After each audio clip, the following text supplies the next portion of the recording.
Welcome all. इस video में Nifty का एनालिसिस देख लेते हैं। कल की एक्सपायरी में हम किस तरह से ट्रेड प्लान कर सकते हैं, क्या इंपॉर्टेंट लेवल्स होगी।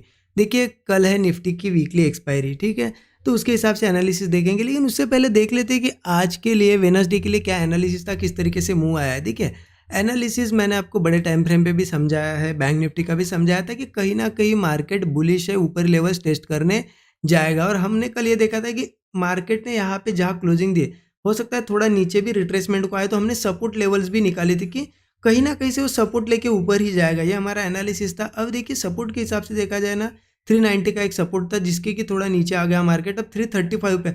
मैंने जो है ना बीच में भी सपोर्ट्स थे यहाँ पे, लेकिन मैंने क्या है ना एकदम छोटे छोटे पास पास में अगर मैं बताऊंगा ज़्यादा सपोर्ट तो आप कंफ्यूज हो जाएंगे, इसलिए मैंने यहाँ पे नीचे का एक सपोर्ट बताया था जो कि यहाँ पे आ जाता है 22,335 का, ठीक है। मार्केट उससे लगभग 10 से 11 पॉइंट ऊपर से ही चला गया। अब देखिए मार्केट यहाँ ओपन हुआ, वेट कर रहा था मैं कि चलो यहाँ पे एक तो नीचे का ट्रेड लेना है तो कोई ना कोई ऐसा कंसोलिडेशन करके ब्रेकडाउन दे, फिर यहाँ से यहाँ तक का हम एक पुट भी ले सकते थे, लेकिन वैसा कुछ नहीं हुआ। तो उसके बाद ये वेट कर रहा था कि चलो नहीं तो डायरेक्टली अगर यहाँ से रेड कैंडल बन रही है तो सपोर्ट पे आए 335 पे, यहाँ कुछ ना कुछ हैमर बने या फिर कंसोलिडेशन करके ब्रेकआउट दे, कॉल लेंगे। मार्केट लगभग उसके 10-11 पॉइंट ऊपर से ही चला गया। अब देखिए यहाँ पे मार्केट ने क्या किया, पहले हैमर कैंडल बनाई, फिर ऊपर थोड़ा होल्ड करके अगेन यहाँ थोड़ा 10-15 मिनट होल्ड करके अगेन ऊपर ब्रेकआउट दिया। यहाँ पे लग रहा था यहाँ पे सब चीज़ें देख के कि देखिए क्योंकि व्यू क्लियर था कि नीचे जब आएगा सपोर्ट लेके ऊपर जाएगा, लेकिन देखिए एग्जैक्ट सपोर्ट पे नहीं आया ना। एग्जैक्ट सपोर्ट पे नहीं आया तो अगर लग भी रहा है, लेकिन मैं मेरे रूल्स नहीं ब्रेक कर सकता। रूल्स क्या होते हैं कि मार्केट में ट्रेड तभी लेना है जब वो एग्जैक्ट लेवल को रिस्पेक्ट करे। तो वो 10-11 पॉइंट भी बहुत होते हैं निफ्टी में, ऊपर से अगर 10-11 पॉइंट चला जाए, ठीक है, 1-2 पॉइंट से ऊपर जाता तो मैं कंसिडर भी कर लेता, ऊपर से गया तो इसलिए मैंने यहाँ पे ट्रेड सीधा सीधा अवॉइड किया, नहीं लिया, देखता रहा मार्केट चलो। क्योंकि एक दिन मैं ट्रेड ना लेना पसंद करूंगा लेकिन मेरे रूल्स नहीं ब्रेक करूँगा। क्योंकि आज अगर मेरे सपोर्ट लेवल पे नहीं आया, मैंने चलो ऊपर ले लिया, आज मैं बना लेता प्रॉफिट, लेकिन ये एक आदत सी लग जाती है फिर हमें कि हमारे लेवल पे भी नहीं आ रहा है, हम कहीं पे भी लेने लगते हैं कि चलो यहाँ लेवल है, यहीं से अगर कुछ बना के जा रहा है तो हम ले लेते हैं, और वही फेलियर होता है। और जब ऐसे हम कहीं पे भी रैंडम ट्रेड लेते हैं ना तो 10 में से 8 बार फेल होते हैं, और जब एग्जैक्ट ट्रेड लेते हैं तो 10 में से 8 बार हम सही आते हैं, इसलिए मैंने ये ट्रेड अवॉइड कर दिया।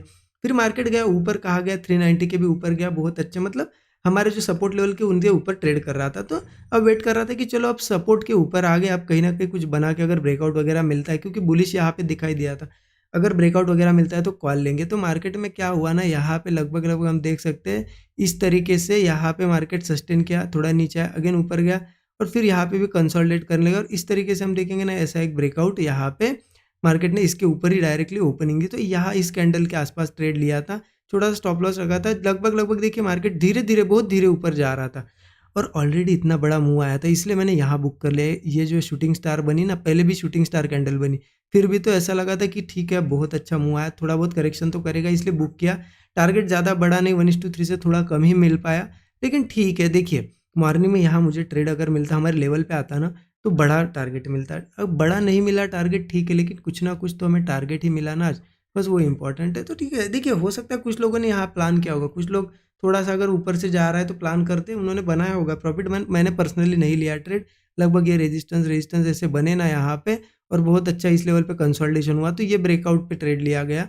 स्टॉप लॉस यहाँ पे था, और बहुत अच्छा ठीक है, शूटिंग स्टार बनी तो निकल भी गया, क्योंकि इतना अच्छा मूव आने के बाद करेक्शन या फिर साइडवेज की पॉसिबिलिटी बढ़ती है ना, तो मुझे वो वापस नहीं देना था प्रॉफिट। ठीक है, तो आपने कहाँ ट्रेड प्लान किया, ये फर्स्ट वाला ट्रेड मॉर्निंग में कहीं लिया या फिर आपने ये सेकंड हाफ में ट्रेड लिया, मुझे ज़रूर कमेंट में बताइए। अब देखिए कल है एक्सपायरी एक्सपायरी का दिन है, कैसे ट्रेड करना है वो जान लीजिए। यहाँ पे 15 मिनट चार्ट पे चलते, देखिए कहीं ना कहीं मैंने आपको कितनी बार समझाया है कि मार्केट बुलिश तो है ही यहाँ पे, ठीक है, ये हम रोज ही देख रहे हैं कि ऊपर धीरे धीरे धीरे करके ऊपर जा रहा है। यहाँ पे एक अच्छा करेक्शन आया था, अगेन मार्केट यहाँ पे करेक्शन फेज में। अगर मैं डेली चार्ट पे बताऊँ ना आपको, देखिए डेली चार्ट पे अगर, क्योंकि पहले यहाँ पे देखिए डेली चार्ट पे दिखेगा कि ये एक रेजिस्टेंस बन गया था, पहले मार्केट धीरे धीरे आया, यहीं से गिरा, अब फिर से जब आया तो क्या होता है, रेजिस्टेंस के पास मार्केट कंसोलिडेट करता है, जैसे कि आपको दिखेगा, देखिए 4 दिन से यही कंसोलिडेट कर रहा है। अब वो एक तो निकल सकता है या फिर हो सकता है थोड़ा बहुत और करेक्शन करे और फिर निकले, तो इसके लिए हमें यहाँ पे सेटअप देखने पड़ेंगे कि कैसे बननी चाहिए और कौन सी लेवल इंपॉर्टेंट है। तो वही मैं आपको यहाँ पे 15 मिनट चार्ट पे बताता हूँ। देखिए 15 मिनट का चार्ट ओपन कर लिया है, कहीं ना कहीं मार्केट जिस तरीके से यहाँ पे क्लोजिंग मिले, अगर थोड़ा सा भी और कल नीचे आता है तो चलेगा, क्योंकि देखिए इतना अच्छा ऊपर गया है, करेक्शन कर रहा है, थोड़ा और नीचे आएगा तो भी चलेगा। वो लेवल आ जाते हैं यहाँ से 22,415, एक यहाँ पे लगभग सपोर्ट लेवल है 22,415। ठीक है, तो मार्केट अगर कल यही कहीं ओपन होता है 415 के आसपास आता है, कंसोलिडेट वगैरह करके कोई ब्रेकआउट वगैरह बनाता है तो कॉल हम लेंगे। 15 से 20 पॉइंट का स्टॉप लॉस होगा, टारगेट 1:3 रखेंगे। इसके नीचे भी एक सपोर्ट है 22,385 का, ठीक है, ये दोनों है ना सपोर्ट लेवल है। तो यहाँ पे मिले या यहाँ पे मिले हम कॉल सेट का ट्रेड लेने की कोशिश करेंगे। लेकिन इन केस कहीं बड़ा गैप डाउन वगैरह होता है और सीधे 385 के नीचे ट्रेड करने लगता है मार्केट, तो ध्यान रखना मार्केट थोड़ा बियरिश हो सकता है, यहाँ से फिर अगले सपोर्ट्स को टेस्ट करने आ सकता है। तो ऐसी कंडीशन में पुट हम ले सकते हैं, लेकिन कब लेंगे? देखिए ऑलरेडी मार्केट गिरते हुए आ रहा है, यहाँ से भी गैप डाउन होगा तो सीधा पुट तो नहीं लेंगे, क्योंकि थोड़ा सा ही नीचे जाके ऊपर भी आ सकता है हमारे एसएल खाने। इसलिए यहाँ पे उसे सस्टेन करने दे, थोड़ा बहुत ऊपर भी आता है तो चलेगा। अगर गैप डाउन होता है 385 के नीचे तो वीकनेस तो बनिएगी। अगर मार्केट इसके नीचे ही सस्टेन करता है और थोड़ा सा फिर ऊपर आके कोई ब्रेकडाउन बनाता है ना, ऐसे केस में पुट ले सकते हैं। मार्केट कहाँ तक आ सकता है नीचे? फिर देखिए इस 385 के नीचे सपोर्ट आ जाता है, फिर 305 का एक सपोर्ट लेवल आ जाएगा, 305 का एक सपोर्ट है। इसको भी ब्रेक करता है तो 22,240 एक लेवल है, 22,170 एक लेवल है। देखिए सब सपोर्ट इसलिए मैं बता रहा हूँ कि किसी केस में बड़ा गैप डाउन वगैरह भी होता है तो आपको पता होना चाहिए अब कहाँ से कॉल लेना है, क्योंकि मार्केट का स्ट्रक्चर तो बुलिश है ना, सपोर्ट तो हमें चाहिए ही। तो यही इस तरीके से हम प्लान कर सकते हैं, क्योंकि यहाँ मैंने पुट क्यों बताया आपको कि यहाँ से यहाँ तक फिर एक गैप क्रिएट हो जाएगी ना, तो उस गैप के लिए हम एक पुट लेके कुछ ना कुछ टारगेट बुक कर सकते हैं। ठीक है, अब ये तो आपको समझ गया कि नीचे आया मार्केट तो क्या करना है, ये आप समझ गए। यहाँ से भी अगर सपोर्ट लेता है तो अगर मार्केट गैप अप होता है तो क्या करना है? देखिए छोटा सा अगर गैप अप होता है ना, कोई दिक्कत नहीं, छोटा मोटा गैप अप होता है तो थोड़ा सा करेक्शन करने तो उसके बाद वो सस्टेन करके अगर ब्रेकआउट देगा ना, कॉल ही लेंगे। स्टॉप लॉस 15 से 20 पॉइंट, टारगेट 1:3, क्योंकि ऊपर का रेजिस्टेंस बताऊँ मैं यहाँ पे आ जाता है। ये दिख रही है आपको लेवल 22,560 पे एक रेजिस्टेंस है। इसके ऊपर की अगर बात करें तो 22,640 एक लेवल है, 22,700 भी है, और चलो बहुत ही बड़ा कुछ मूव आता है तो 22,800 तक भी मार्केट जा सकता है। ये सभी टारगेट लेवल है।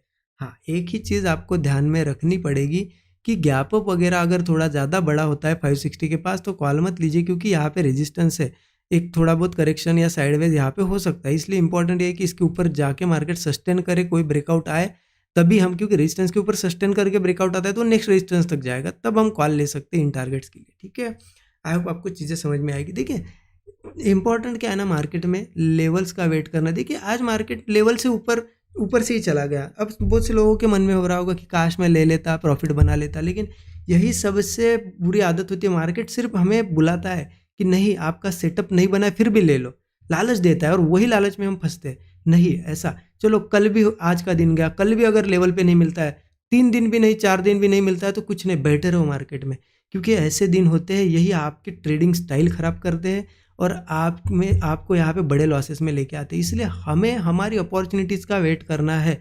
मार्केट अगर कुछ लालच दे रहा है उसमें नहीं आना है। ठीक है, और अपॉर्चुनिटी ये ऐसा मत समझिए कि नई लेवल पे आया तो मिस हो गई। ठीक है, कभी भी मार्केट 100% कुछ किसी चीज़ को फॉलो नहीं करेगा। 80% टाइम हमारे लेवल से जाएगा, 20% टाइम वो कहीं से भी रैंडमली जाएगा, और वो 20% के चक्कर में आप यहाँ पे जाओगे ना तो आपका पूरा कैपिटल चला जाएगा। ठीक है, इस चीज़ का थोड़ा ध्यान रखें।